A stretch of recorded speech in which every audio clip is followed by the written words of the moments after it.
We are live. Good evening, good afternoon, wherever you find yourself in this weird, wild, wacky world of ours, and welcome to the exciting installment of Sales at Midnight. I did say Darkness in Dublin for the first scene, I'm not even going to lie. Welcome to the exciting scene of Sales at Midnight.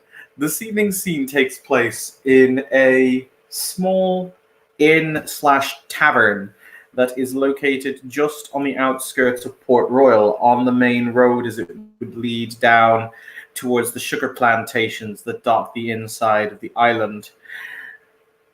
Camarilla law is a complicated little beast. However, when one does not operate under Camarilla law, it becomes all the simpler.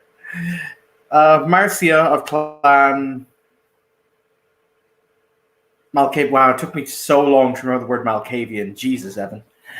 Has been invited to attend tea. This is one of the main buildings that the Sabbat have chosen to hold themselves up whilst they are here for the festivities of Port Royal. It is a small walled compound, not unfamiliar to those of you who are familiar with the hacienda-style inns that were very popular in Spanish colonial times. A large walled courtyard dotted with dotted with flags and other festive accoutrements. So, Marcia, as you arrive, you do immediately, with your allspecs, get that wonderful, tangy smell of blood. Lovely. Lovely.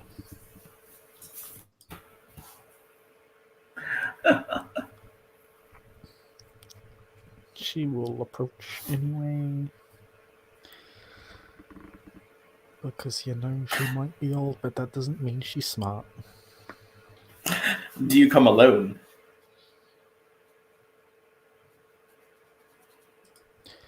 Do you want me in the scene or not, Evan? I was asking if you came alone. Yeah, she would come alone. She's currently under the guise of obfuscate. You have obfuscate stupid. Hilarious amounts of it, yes. Okay, I was just working out if what level of allspecs would be needed. But no, the answer to that is obfuscate. Very well. You will see the fact that the bodies, rather OCD, have been piled in the corner. You see the man you would assume was the innkeeper, the man you would assume was the innkeeper's wife, and several individuals who you assume were the innkeeper's guests have just been stacked rather neatly, pressed against the wall, more than likely to be buried later. However, in the large courtyard that you enter into, there is going to be a long trestled table that is set with a fine tablecloth and covered in various delicious smelling and looking foods. It's rather odd because there's a candelabra or two on the table. However, the candles aren't lit for obvious reasons. And you will see the form of several of the more, shall we say, verbose and ferile-looking kindred that make up the Sabbat party are kind of hunched over in the shadows, looking down from the second floor of the inn itself. No one dares to come into the central space unless invited, or unless they're considered to be adults and can sit at the big boys' table.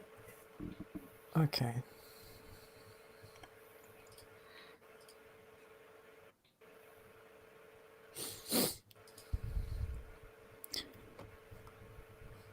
It is only when Nasaria sees Lucian that she will drop her obfuscate by politely knocking on the door. Lucian is seated at the head of the trestled table, so you'd have to probably knock on the table. And she'll knock on the table.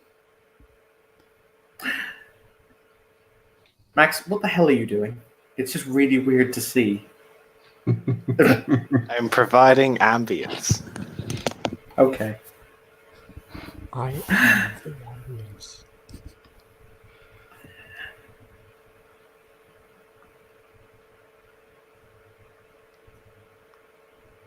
Yes.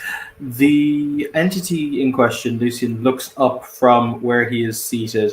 He has a gold goblet in one of his hands that contains a fine red liquid that he places down on the table before he stands and bows to Marcia and indicates for her to take a seat.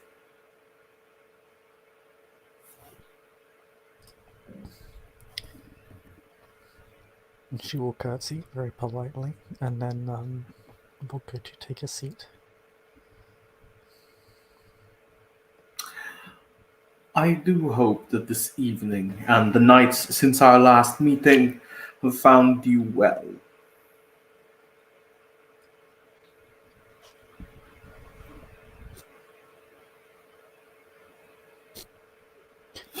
For the record, Lucian will speak in Spanish.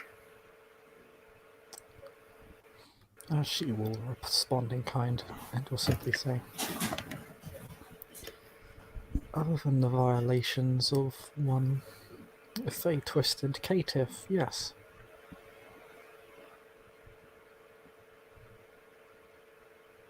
You see one eyebrow raised. Of course, Lucian's eyes are as slate black as they are shown, so it makes it very difficult to construe his emotion through the eyes. But he will lift one eye. He raises one eyebrow and he says, "Oh, do continue."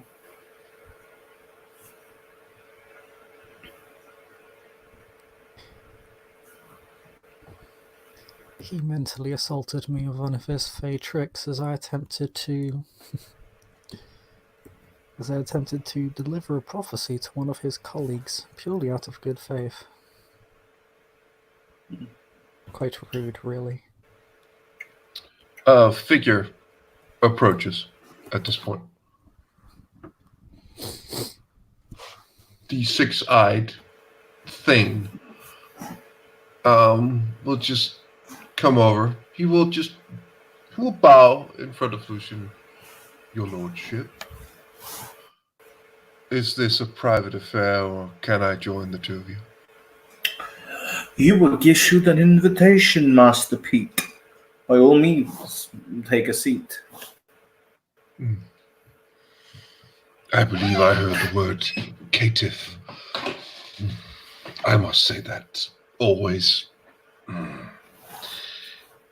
makes me react in certain ways.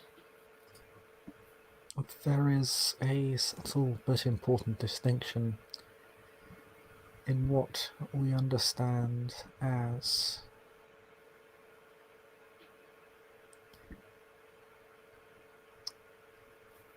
the line of Marconius and those who already possess the Fey touch upon the embrace. Marconius played with powers that Marconius did not understand. Marconius was punished. He is a blemish to my clan and to the line that he has created are bastards and abominations. I would still argue it is perhaps better than being nothing at all. Better to have bastard blood than no blood at all. An interesting concept. For the record, because Lucy will know this, does she eat or does she not? No, she doesn't eat. She does not have deceptive eating. Okay. For the record, I use eat food as a merit in this game as opposed to deceptive eating because I think eat food is just a nice merit, but that's just me being mentally weird. They do the same thing, but does Pete eat or does he not? Nope. Cool. An individual dressed in a very fine black doublet will step forward and he will cut a portion of meat, place it on Lucian's plate, place some vegetables there, will bow, he will step back. Lucian will nod before he will take up the very fine cutlery in his hands. He will cut a piece of the meat, he will chew it, he will swallow it, he will nod his head before leaning back, and he will say, "So, you claim that this bastard defiled you?"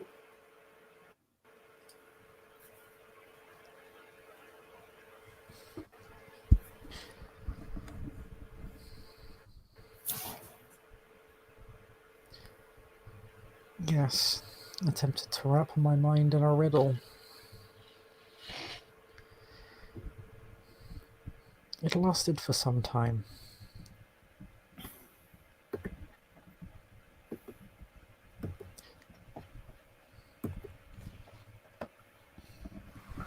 The nebulous black eyes narrow, and he says, "What was the riddle?"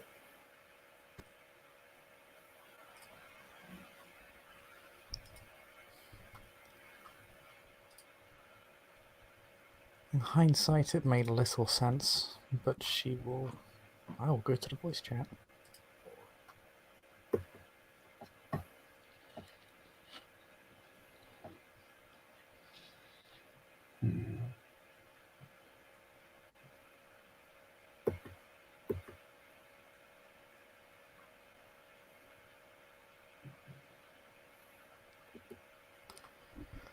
The island you seek can be found within. The voice is not inside you, nor is it above. When the voice lives, so too does the island. Where is the island?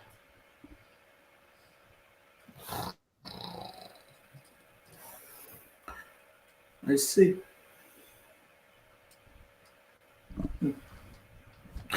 I'm curious. Are you bringing this information to me to be social, or do you want me to have him executed?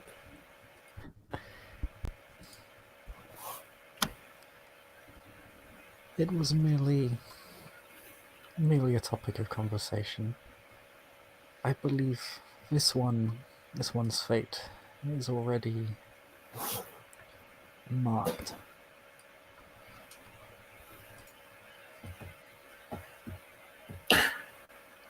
Is this the one that caused the ruckus in the mortal establishment? The one that angered one of your people? What is his name? Mr. Hennessy. Yes, I believe Nosferatu of some Would he tribe. be called Primogen Hennessy out of character? I don't know if he's a Primogen. He's seneschal. Oh, Seneschal Hennessy. Of course he's the fucking Seneschal. I heard something to that effect, but he's making enemies everywhere. Interesting. I actually suggested that perhaps the Sabbat would grant him more succor than the movement. He appears more ideologically inclined towards the sword than the Anarchs, truth be told. In what manner?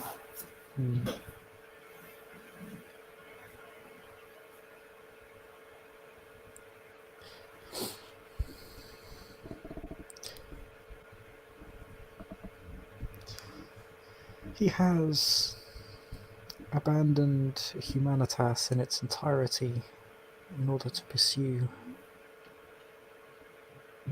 what I suppose the Sabbat would know as the Path of the Feral Hearts, or an ancient branch of its precursor.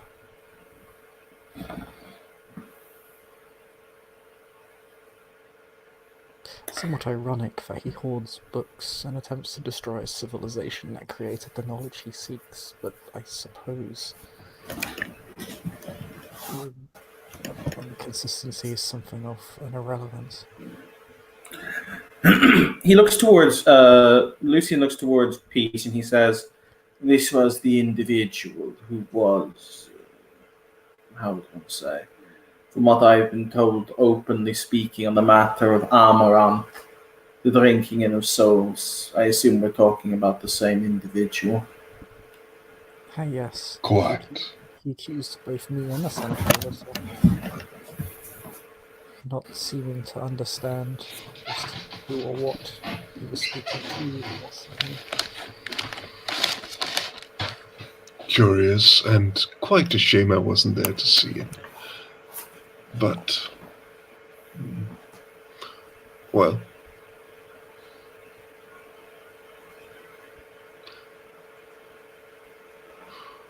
you say he would be inclined to the sword? Well, I don't curious. believe he understands how close he is to you. Yet, if he had openly said that I committed Amaranth or others whom are in my circle, You are well aware of what monomasi is, I have no doubt. I would drag him into the ring myself and end his own life for such words. As you should. Yes, well, I suppose. I doubt many within your sect would be so fazed by such a statement.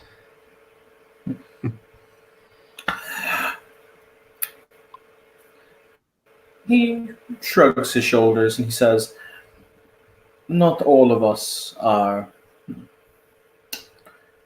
shall we say, obsessed with this concept. Many of us who are embraced the thick-blooded have no need for such concerns. There are other pursuits in the night that, well, I can only speak for my clan. Our pursuits are. And he will, at that point, he will just begin to change his face uh, slightly, but just begin to the bony, whatever it is that is on the sides of his face, he'll begin to shape them. And he'll just. But it is true what his lordship says. Not all of us. Not. Well, I suppose it is a badge of honor, depending on who it is.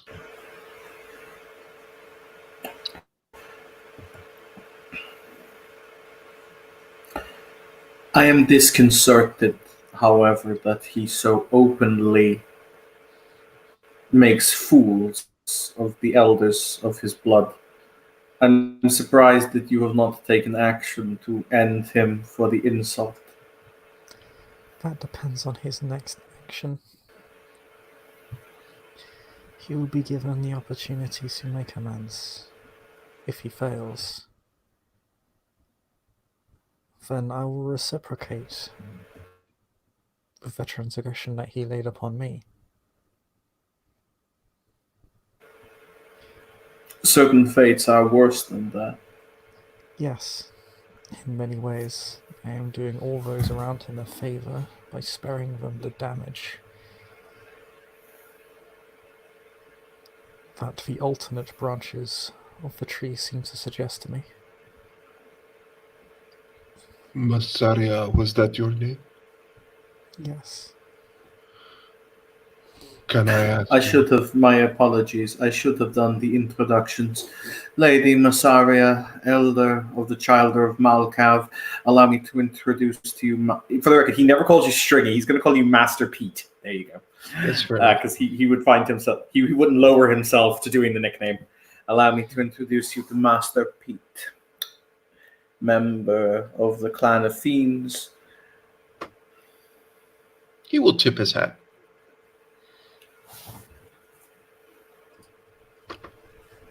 I have but one question, if you would indulge me. You said that this person has abandoned Humanitas, which, well, I can understand, but you seem to have a bit of disdain in your voice when you said this. Am I to understand that you are yourself on Humanitas?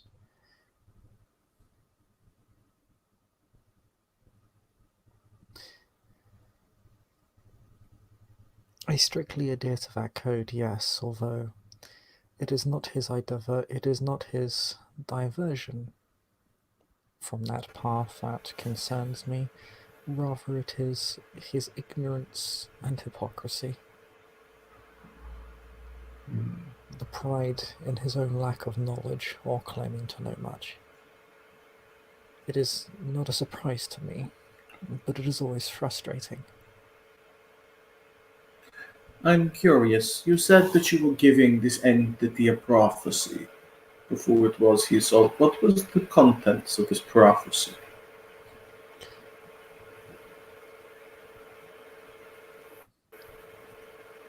A city will burn, I know not which one. It is not you who that is the purveyor, she says with a sort of Slight smirk on her face.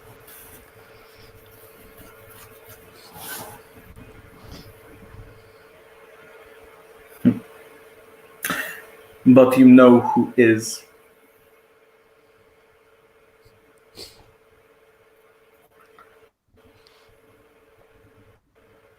There are a few kindred who are capable of realizing such destruction. There are even fewer among those capable with the will to do so.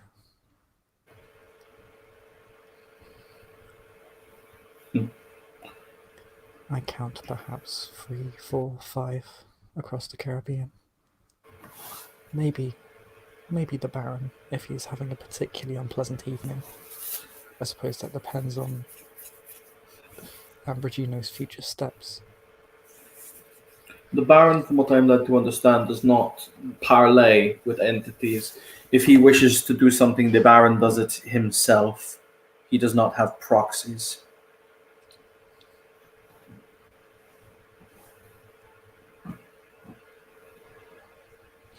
But then again, I have not been to. But he'll say, but then again, I have not been to Haiti in some time.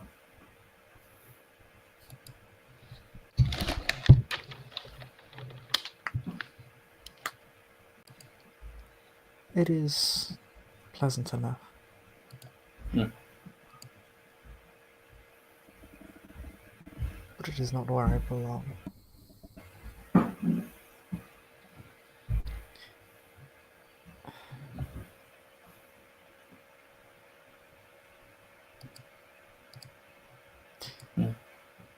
What I struggle with in relation to this one's path is that it is not a path.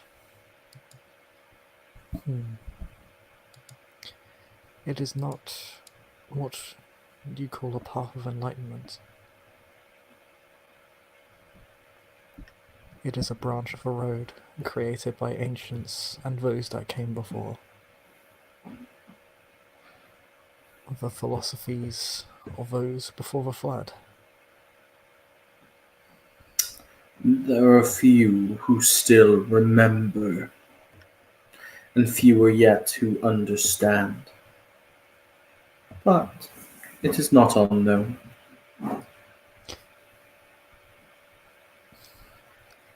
While I understand the position of the tower,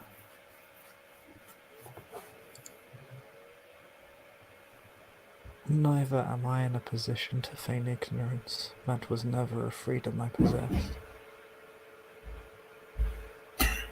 Knowledge is the greatest chain to hang tightly around the neck.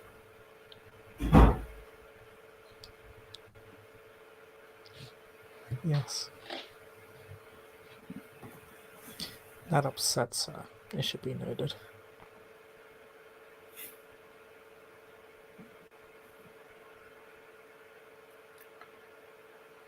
I sense, and my shadows have told me many things.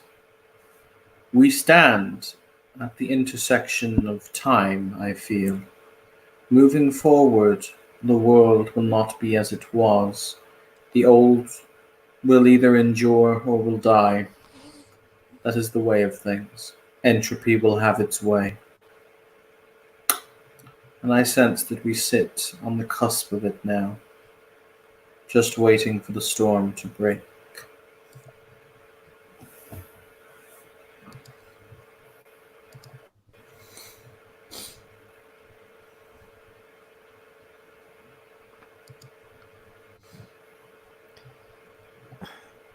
The end will not come as I believe we expect it to. It rarely does.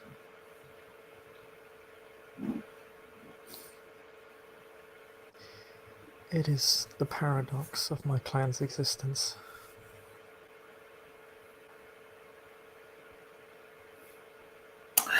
Many within our sect rave and scream and pull their hair and shout the word Gehenna, Gehenna, Gehenna over and over. The rising of ancients, the half-told prophecies, the return of old, the death of new.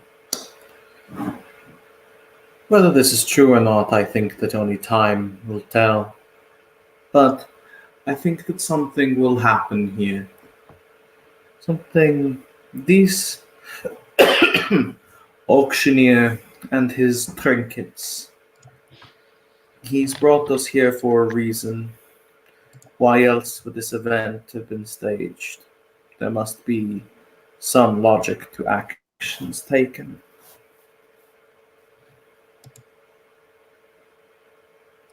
Hmm.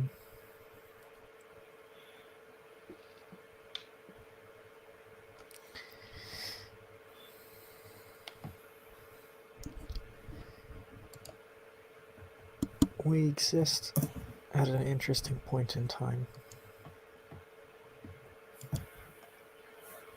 Every few centuries,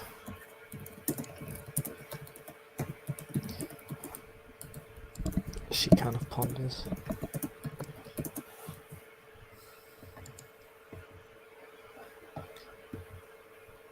Something is here, and it acts as a driving force for our actions, whether we know it or not. Not because it is willing it, perhaps, but because it exists. And its presence draws us to either fight for it or against it, inevitably creating conflict.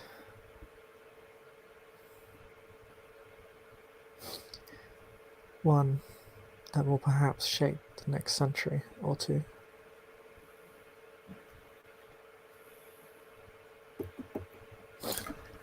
When you and I were born into the night, there was no sword, there was no tower. Now we exist in a world that is more fractured than it was when we came into it, when we first exalted our screams into the night. That is the nature of things. Things are broken. Things reform only to be broken again.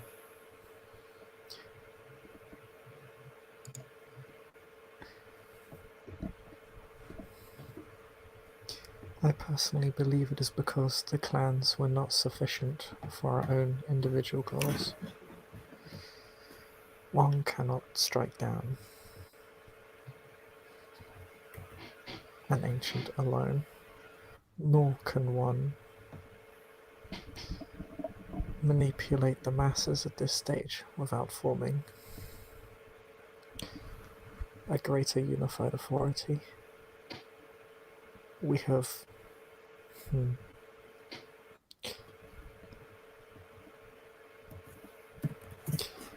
world outgrew us, and in order to keep up, we needed to grow together.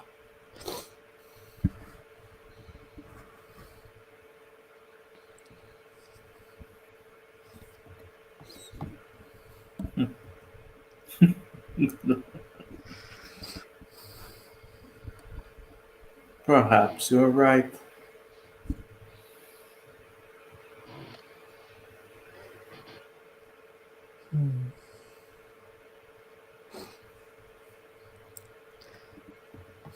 It is one of the greater aspects of our curse, as it is called, that we are frozen in time. And for the first time tonight, the two of us will disagree. Do you truly see it as a curse? And I pity you. I am not necessarily speaking my own opinion, although I would definitely consider aspects of my existence a burden, if not a curse. It would be difficult for me to convey why it is, well, There is an expression in my homeland that which separates a madman from a genius is but one thing: success.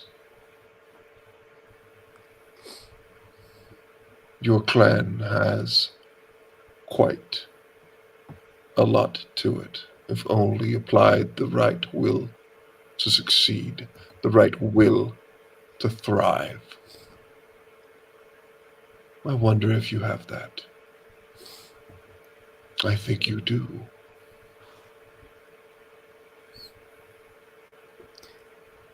perhaps, although I would argue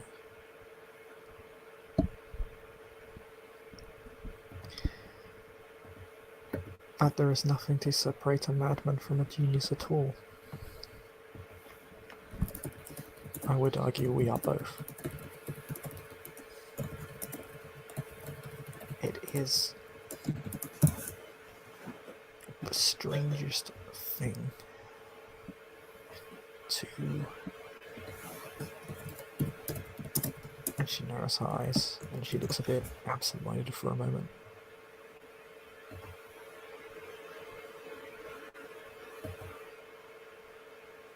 To live in the way that I do.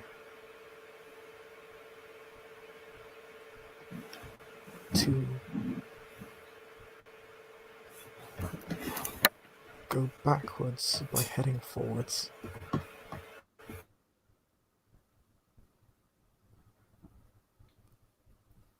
To be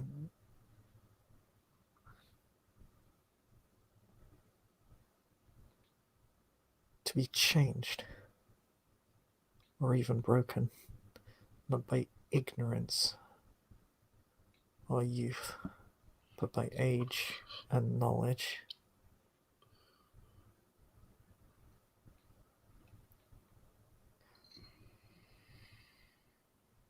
To be hampered not by blindness or by deafness, but by seeing and hearing too much.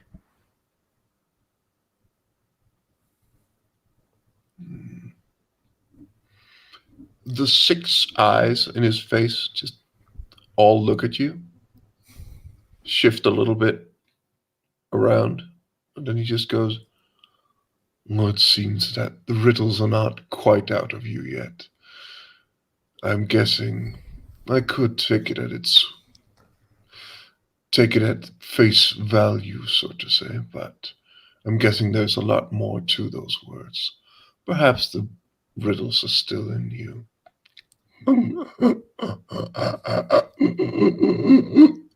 Is this really weird sound coming from him? Doesn't really move his face too much. And then he just concludes after a little bit with, "There's nothing like a good laugh."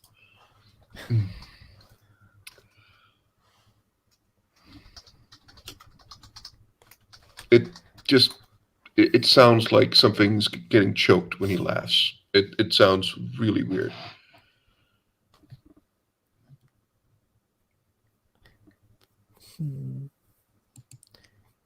I speak in riddles, but it is not because I necessarily wish to, although sometimes I do.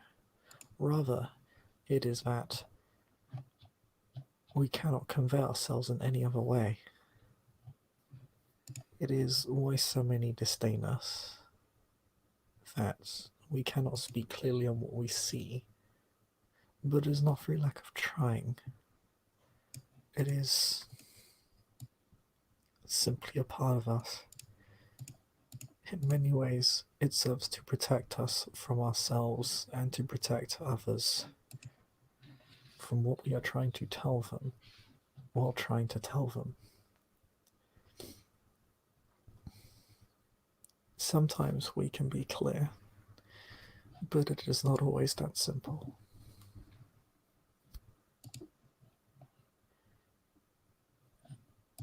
The world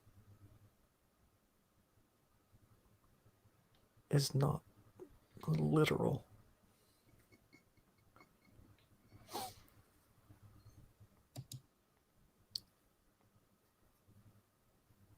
And sometimes there is a lack of words for what the world decides to show us.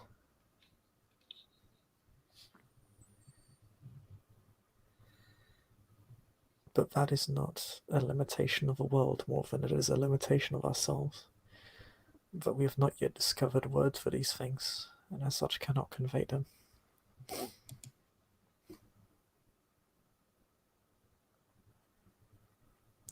We can only try, fail, and learn, and maybe learn a new word.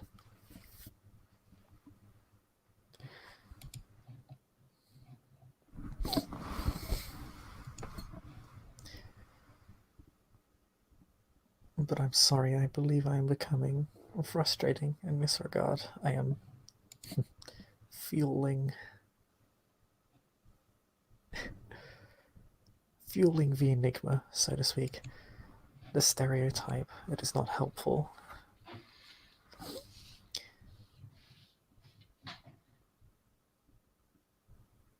She looks down and thinks to herself.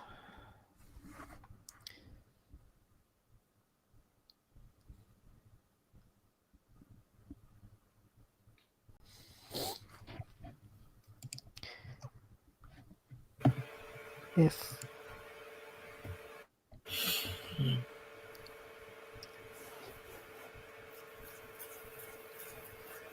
this is a pleasant change of pace.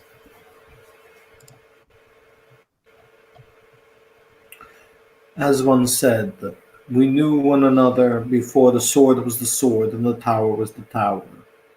Things change, allegiances change. However, you and I have never had bad blood between us. I see no reason to let the petty politic interrupt an evening's pleasant conversation.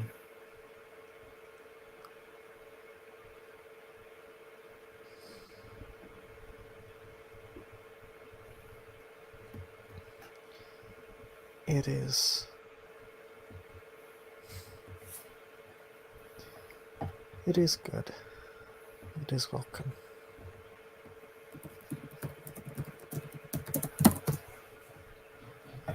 I had hoped, perhaps, somewhat naively, that the end of the burning times would perhaps signal a more refreshing and lenient era of peace, but I suppose I knew better. As mentioned, I find that fire oftentimes, even when it has burned away, can still be used to light yet more blazes elsewhere.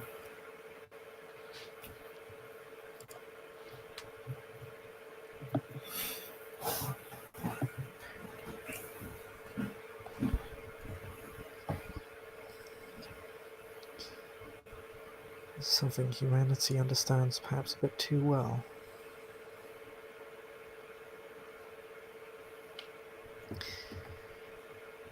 And my apologies for not being able to indulge. She looks to the food.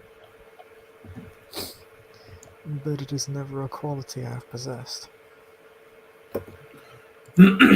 He shrugs, and he says, "A quirk of my embrace. It is the last vestiges of a life, now long since lived a dozen times over, that I choose to indulge in."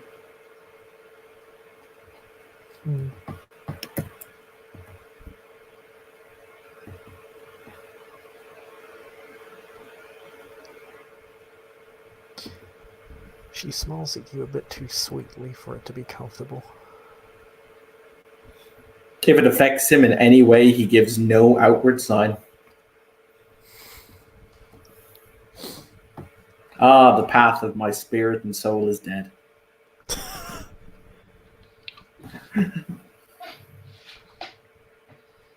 Pete approves. Just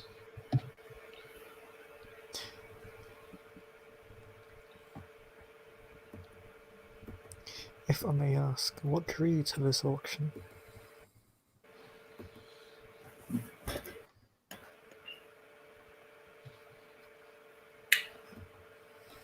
I was invited, as pointed out. When one is as old as we are, it is seldom that something can amaze or amuse.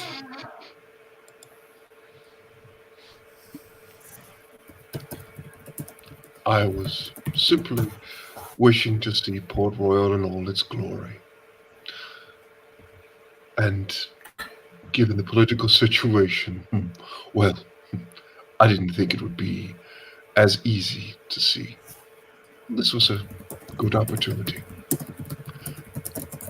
But besides, I'm quite interested to see who is going to bid as well on these items and what they're willing to trade.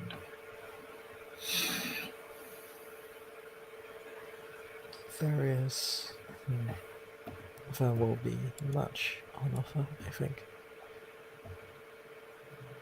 There is already one item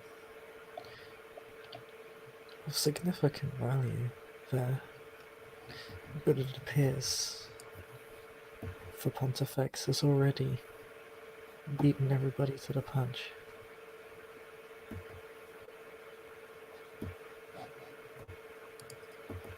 You speak of this. You speak of the one who would barter the 12 souls for a piece of gold.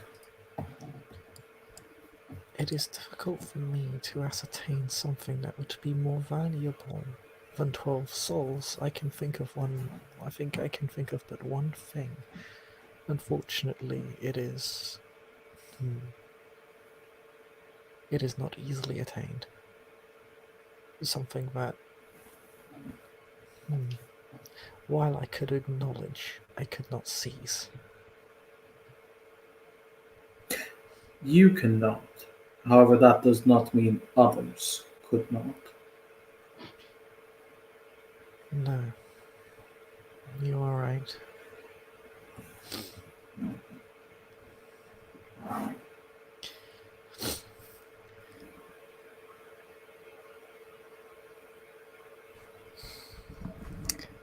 She thinks to herself again. Funny point, out of character, Lucy, and I actually didn't intend this. Lucian has one of the only vampire powers I could think of that could get him a true name. Yes, I know what it is. Granted, it also risks sending you into torpor for like 100 years. Hey, gotta spend money to make money, or whatever it's called. And then Master Pete became Archbishop Pete. Whoops. God, Lucian doesn't want to be Archbishop, but based on what just happened in the Sabbat IC chat, it's totally going to happen now. God damn it. I hate you all. My first I action hate as you all. Archbishop. No, I would like that to be his opening speech, literally just like, please stand for the new Archbishop. I hate you all. See what I'm gonna have to do now, you fucks. My first action as Archbishop, start culling all the packs of the chaff. Is the scene over? No, which is bullshit. We're going to get back to it in a second.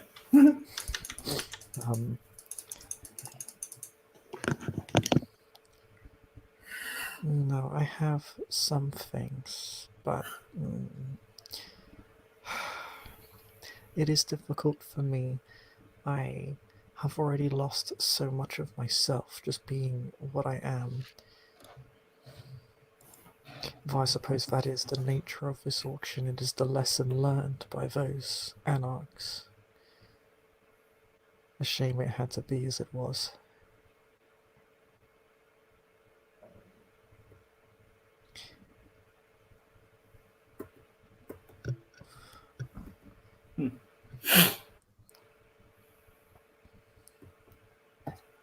It is strange to find someone so normal yet so not. Whom do you believe is normal yet abnormal? The auctioneer. Out of respect, I have not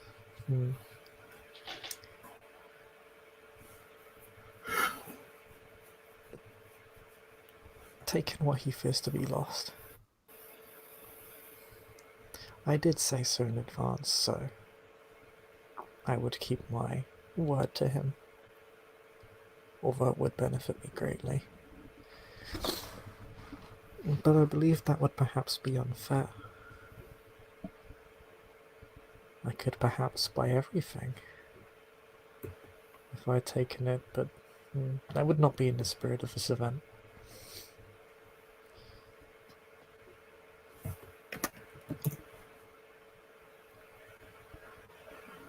I'm interested to see what you desire to bid on. I have yet to see the list of items. When it is presented to me, I have no doubt that I will make some choice decisions.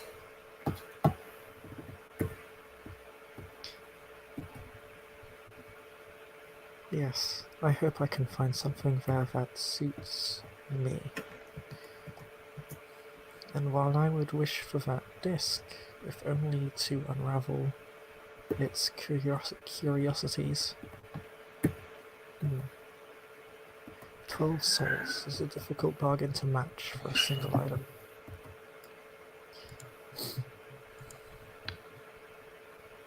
I sense that if you were to procure the disc, it would place you in a much more difficult dilemma. After all, then you place yourself in the path of an entity whom I'm sensed does not like to be crossed. Ultimately, something or someone will cross him. It is not something he can prevent. He will be crossed. It is merely a matter of time. Matter of when. I do not. There, He seeks a very.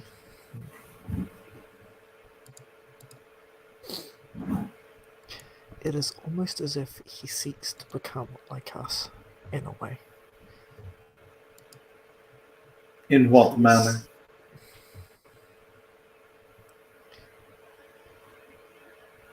He is seeking to know. Perhaps it'd be more understanding. I am not yet sure if he realizes the damage that will do to him.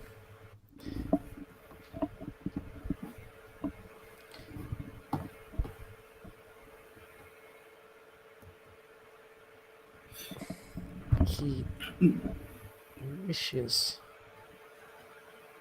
like most ambitious Tremere, to know things.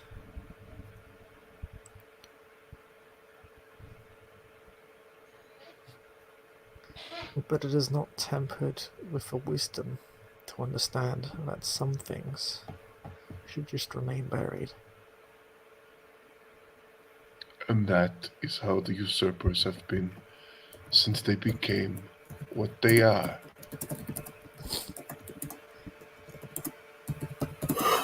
It's. And yet now the pyramid that they vault and claim is shattered. We recently allowed the members of their fleeing fraternity to join the sword at the insistence of my own clan. There's a clear scoff from Pete. Like, he doesn't say anything, but there's a clear reaction to that.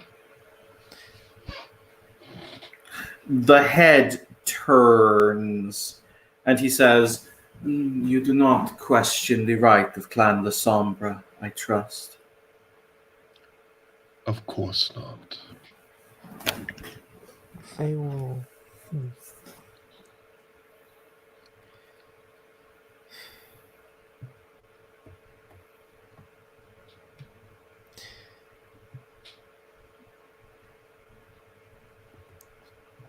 They are. They do believe in you. But much as how they came to power. Eventually that belief will be usurped.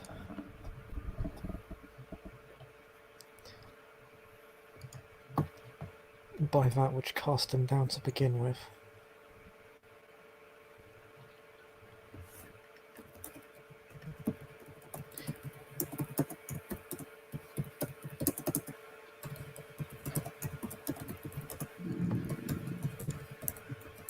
They are...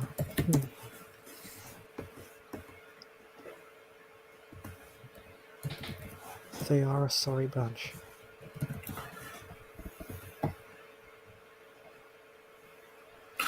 I am curious about something. I'm led to understand that in your particular organization now that you deny the existence of the antediluvians.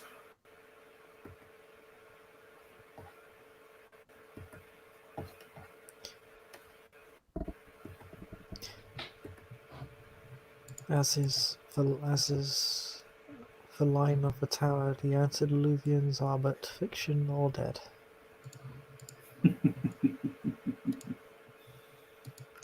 Why is it that you lie to your children?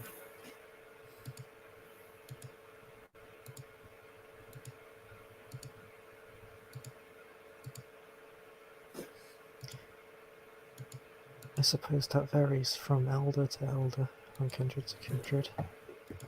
Some, I don't believe, know why. Others wish to protect themselves from another revolt, believing that it was the knowledge of their own potency that drew other kindreds to destroy them. It is not incorrect, although it is not right. And then there are those who seek to protect,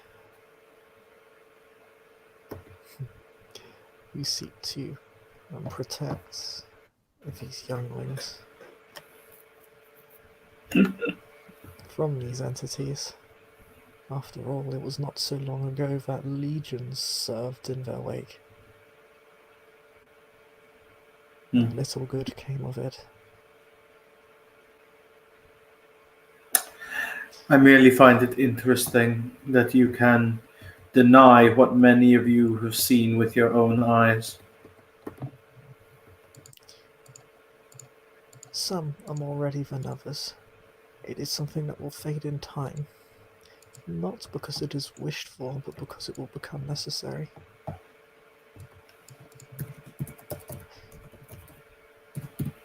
So I am not particularly bothered. I am patient. I can wait for the truth once more to take its place.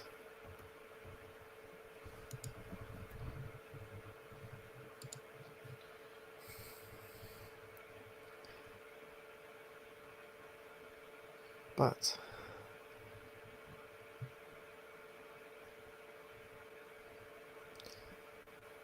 it does... They do concern me. It is impossible for me to forget that they exist. I'm always reminded.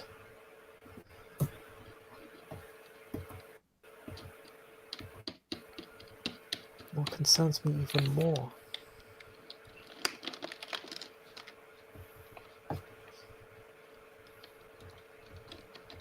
perhaps more frightening than our denial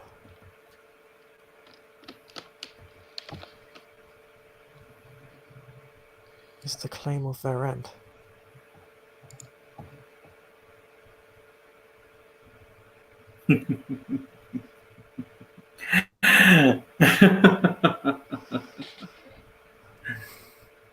Interesting. In the year 1405, they claimed that a man killed a god. He shrugs. Whether that is true or not, only time will tell. I tend to find that when it is you think you slay an immortal, the immortal has the odd habit of finding a way to rectify the situation.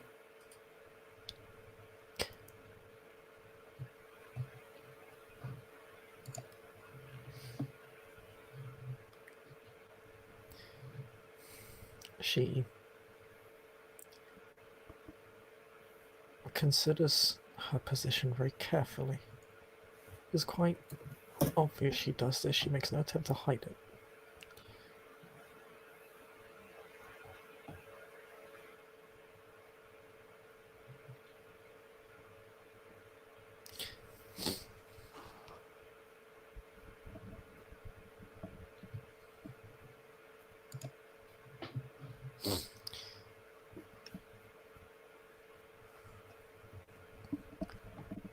I.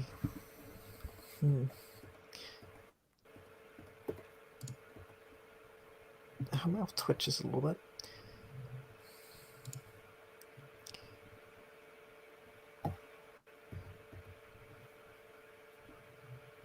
It is not.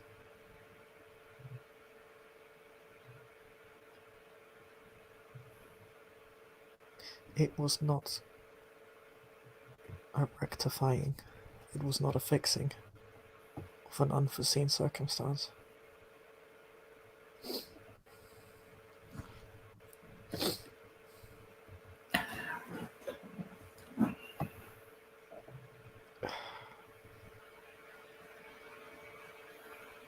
You and I both see what is to come through different lenses. That has always been what joined us as entities. We look to different places for different truths, but we always seem to see what is just around the corner or just over the horizon. That is the nature of things, I suppose.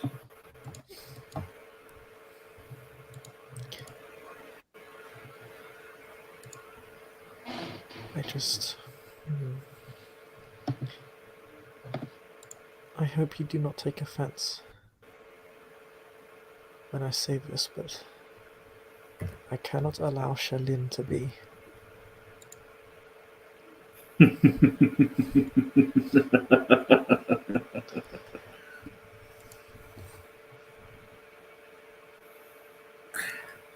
There's a simple nodding of his head.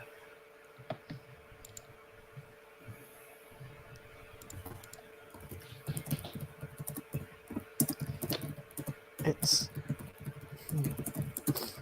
I say I hope you do not take offense because I believe in honesty you would not yet, in many ways, it is a purpose you serve. I hope, or rather, I'm curious to see how you will overcome that.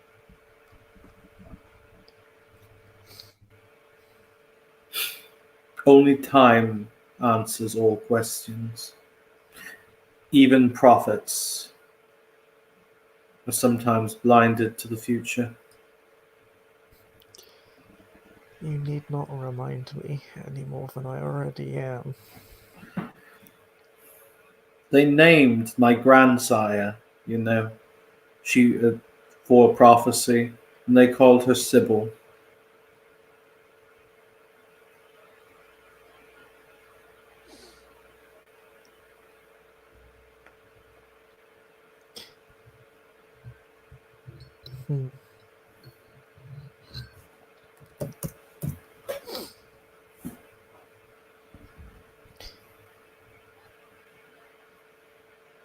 Strange.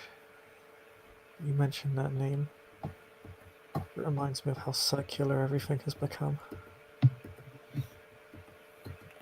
As I said, everything will grow to be destroyed, to grow again. It is the sweet dance.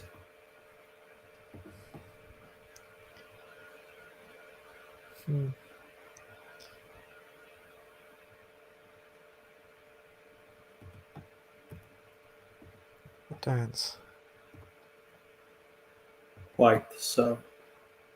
If you so wish. I consider it more of a price.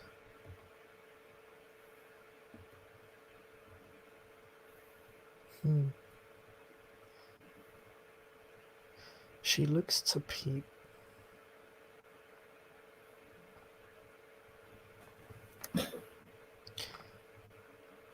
If I may have. If I may be so bold as to ask of your relative age.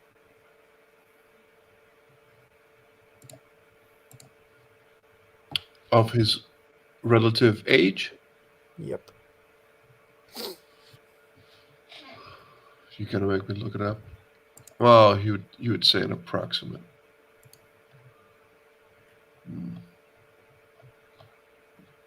First of all, he will just look up, blink. Again, eyes blink, sometimes not in unison. Does it fascinate you, I wonder?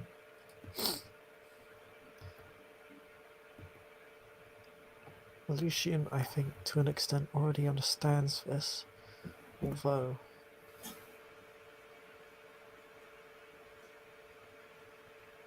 our perspectives are different. Very different. I wish to see how close you are. I am roughly 200 years of age. Then you are. Then perhaps you are close to understanding. Perhaps I am. It is.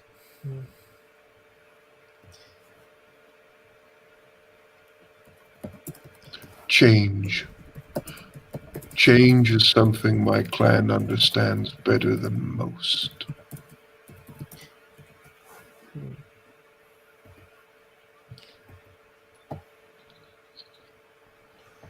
Perhaps, but the world I've never seen to work in such a fashion. The world changes, but so much remains the same. When you exist for centuries, you come to see and define everything as a pattern that grows out of itself. Eventually, you stop seeing the trees. You can only find the roots. It's just the smallest part of the price of immortality.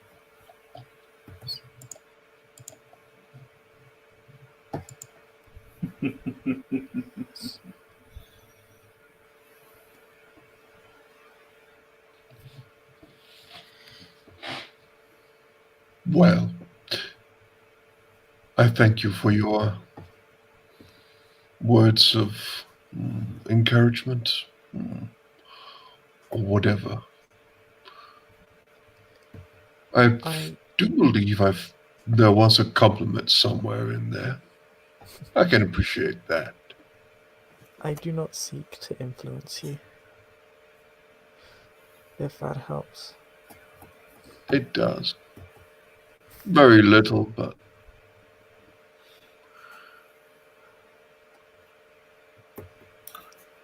At least the ship has left port.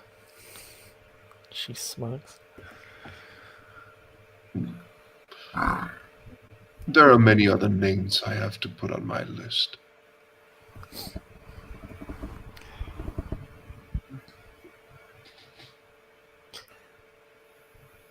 I believe Your we do Lordship. have... Oh, sorry.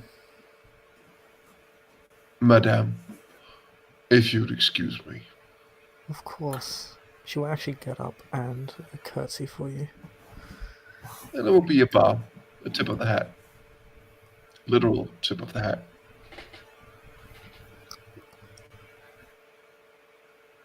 And Pete will waddle off.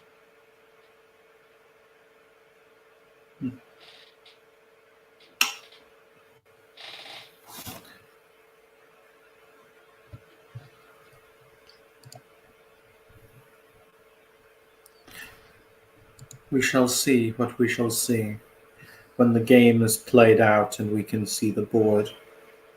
The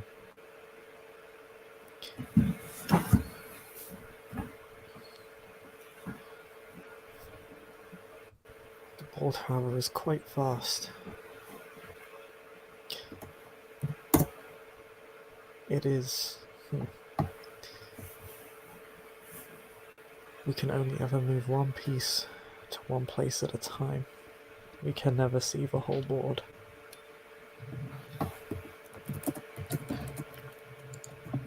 Otherwise we couldn't play.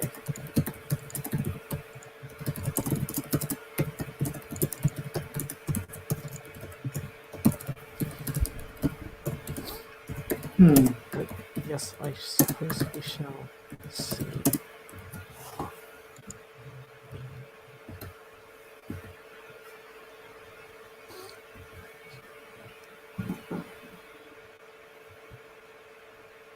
I wish you well, Lucian. It was a pleasure to speak with you again. It has been a long time. When one has eternity, one tends to forget the moments in between then and now. Yes.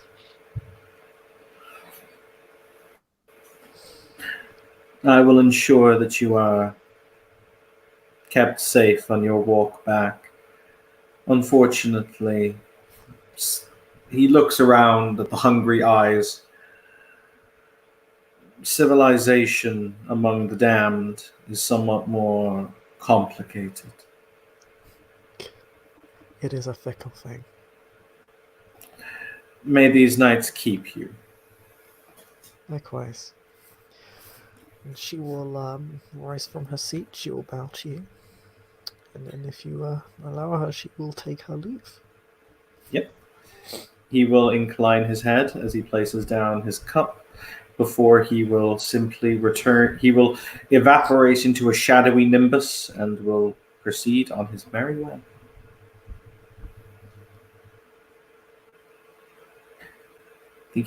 So thank you, players, for playing. Thank you, watchers, for watching. This has been another scene in Sales at Midnight. Have a pleasant evening.